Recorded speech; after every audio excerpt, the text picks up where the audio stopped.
क्या आपने कभी सोचा है कि हर महीने हम पैसा तो कमाते हैं, लेकिन फिर भी आखिर में जेब खाली क्यों रह जाती है? शुरुआत में प्लान होता है कि इस बार सेविंग जरूर करेंगे, लेकिन महीने के आखिर में सैलरी कहाँ चली जाती है, ये समझ ही नहीं आता। तो आज हम इसी सच का सामना करेंगे। क्यों पैसा बचता नहीं, कहाँ बह जाता है और कैसे इस बहाव को रोका जाए। ये वीडियो सिर्फ जानने के लिए नहीं, बल्कि एक एक्शन प्लान है मिडिल क्लास की जिंदगी को फाइनेंशियली सिक्योर बनाने के लिए। तो चलिए शुरुआत करते हैं। नमस्कार दोस्तों, मैं हूं शिवरत्न कुमार। स्वागत है आपका आपके अपने चैनल शिवरत्न कुमार में। चलिए सबसे पहला सवाल उठाते हैं, पैसा आखिर बचता क्यों नहीं? इसके 3 बड़े कारण हैं। पहला, लाइफ स्टाइल क्रीप। दूसरा, इंपल्स बाइंग। और तीसरा, नो मनी मैनेजमेंट सिस्टम। चलिए इसको एक एक करके डिटेल में समझते हैं। Number 1, lifestyle creep. जब आप ज्यादा पैसे कमाने लगते हैं और उसी हिसाब से अपने खर्च भी बढ़ा लेते हैं, तो वो लाइफ स्टाइल क्रीप कहलाता है। ये धीरे धीरे होता है। शुरुआत में छोटी छोटी चीजों से शुरू होता है, जैसे महंगा फोन, बार बार बाहर खाना, महंगे कपड़े, प्रीमियम सब्सक्रिप्शन। फिर बड़ी चीजों तक चला जाता है, जैसे बड़ी कार, बड़ा घर, फॉरेन ट्रिप।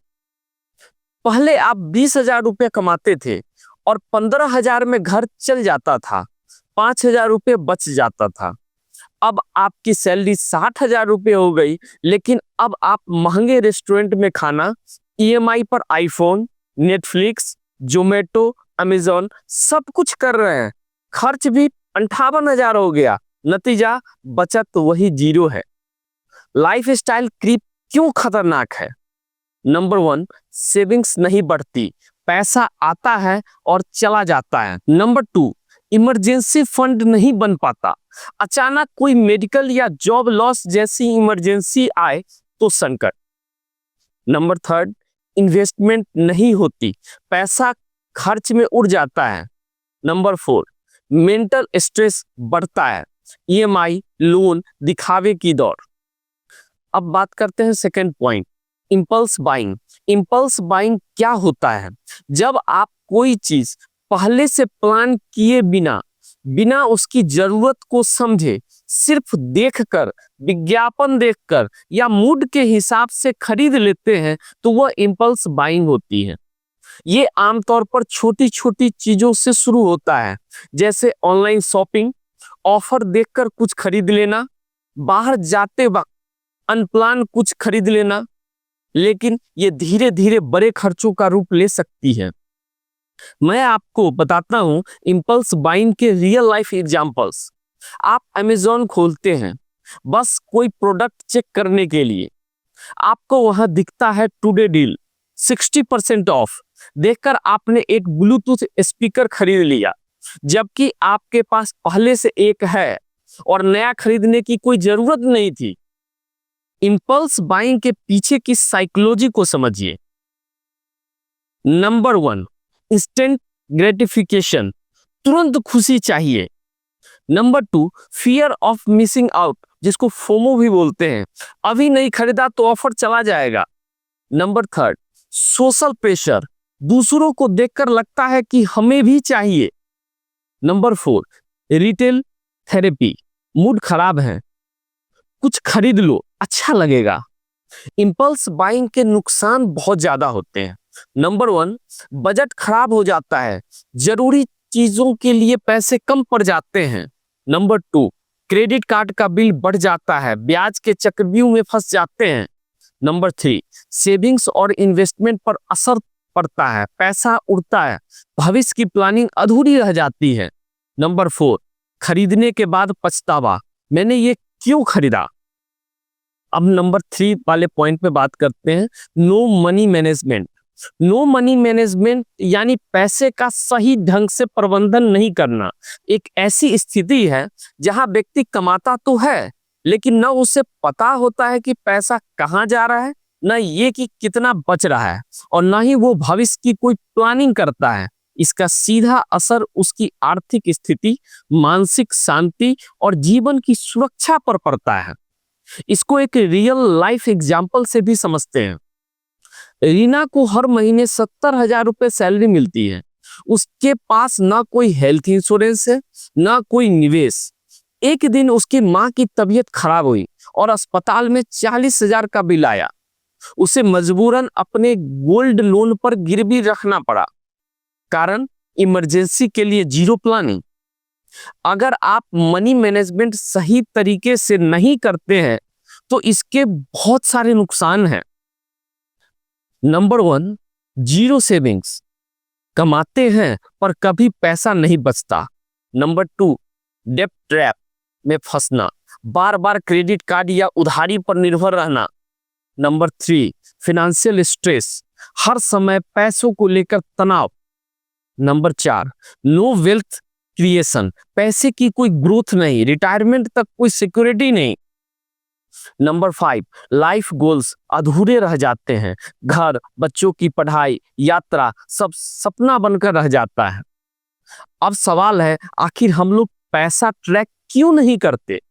आपने या आपके किसी दोस्त ने ये जरूर कहा होगा, पता ही नहीं चला पैसा कहाँ चला गया। असल में हम पैसे को ट्रैक इसलिए नहीं करते क्योंकि हमें गिल्ट लगता है। हम डरते हैं ये देखने से कि हम कहाँ गलतियां कर रहे हैं। लेकिन याद रखिए, अवेयरनेस ही फर्स्ट स्टेप है।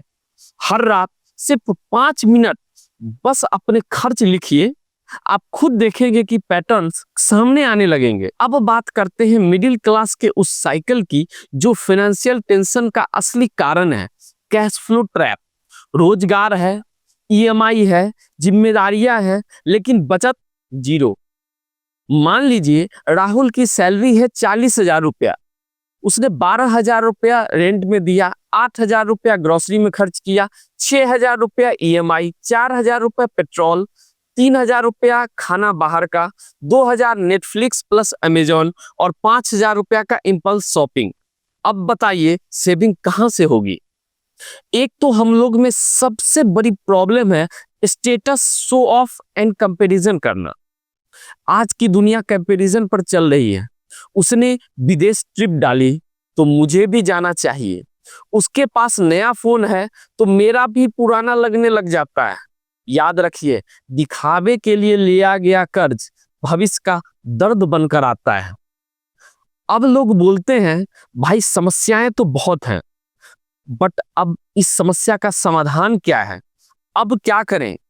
अब बात करते हैं सॉल्यूशंस की। सिर्फ बातें नहीं, एक एक्शन प्लान की। नंबर 1, पे योरसेल्फ फर्स्ट रूल। इस नियम के अनुसार जैसे ही आपकी सैलरी आती है, आप सबसे पहले अपने फ्यूचर यानी बचत और निवेश के लिए पैसा अलग करते हैं और बाकी पैसा खर्च के लिए रखते हैं। बजाय इसके कि पहले खर्च करें और फिर जो बचे वो बचाएं, जो अक्सर कुछ नहीं बचता। इस नियम में उल्टा करते हैं। रवि की सैलरी 50,000 रुपए है। वो पहले खर्च करता है, फिर अंत में 1,000 रुपए ही बचा पाता है। अब उसने पे योरसेल्फ फर्स्ट अपनाया। सैलरी आते ही 10,000 रुपया एसआईपी में डाल देता है। अब वो सिर्फ 40,000 रुपए में खर्च करता है और सेविंग्स गारंटीड हो जाती है। क्यों अपनाए पे योरसेल्फ फर्स्ट? फाइनेंशियल डिसिप्लिन बनती है। हर महीने ऑटोमेटिक सेविंग इन्वेस्टिंग हो जाती है। वेल्थ बिल्डिंग शुरू होती है। लंबे समय में ये आदत आपके लिए करोड़ों का फंड बना सकती है। स्ट्रेस फ्री बजटिंग, पहले ही पैसा कट चुका होता है, अब गिल्ट फ्री खर्च कर सकते हैं। रिटायरमेंट प्लानिंग आसान हो जाती है। लाइफ गोल्स जैसे घर, बच्चों की पढ़ाई, रिटायरमेंट सबके लिए पैसा इकट्ठा होता है। अब नंबर 2, 50-30-20 रूल। मैं हर वीडियो में चीख चीख कर बोलता हूं, आप 50-30-20 रूल जरूर अप्लाई करें। बजटिंग का सबसे बढ़िया रूल है ये।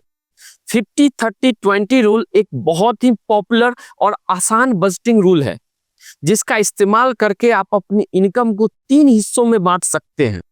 जरूरतें, इच्छाएं और बचत। 50% जरूरी खर्च, 30% लाइफ स्टाइल और 20% सेविंग और इन्वेस्टमेंट पे खर्च करें। लेकिन ध्यान रखें, अगर आपकी इनकम कम है तो आप 50-30-20 की जगह 60-20-20 या 70-20-10 मॉडल भी इस्तेमाल कर सकते हैं। अगर आपकी ईएमआई ज्यादा है तो जरूरी खर्च वाला हिस्सा 60% भी हो सकता है, तब बचत और इच्छा वाला हिस्सा एडजस्ट करें। Number 3, zero based budgeting.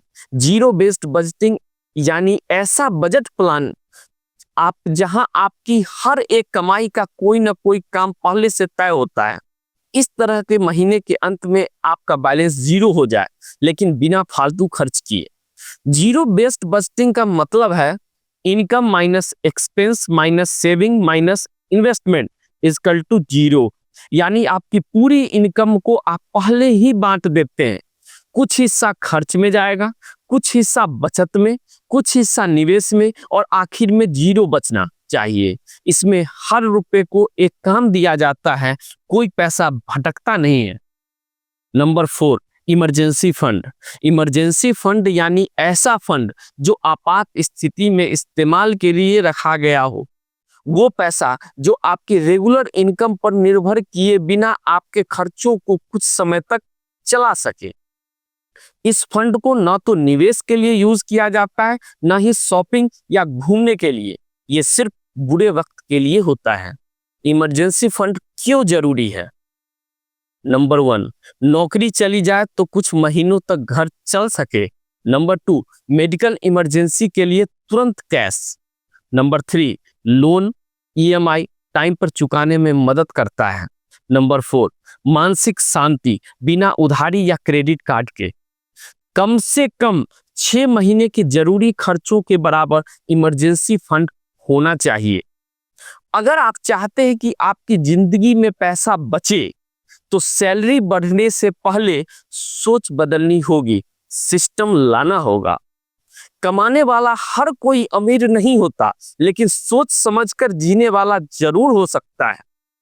अगर ये वीडियो आपके दिल को छू गया तो इसे शेयर कीजिए, ताकि हमारे जैसे और लोग अपने पैसों को सही दिशा दे सके।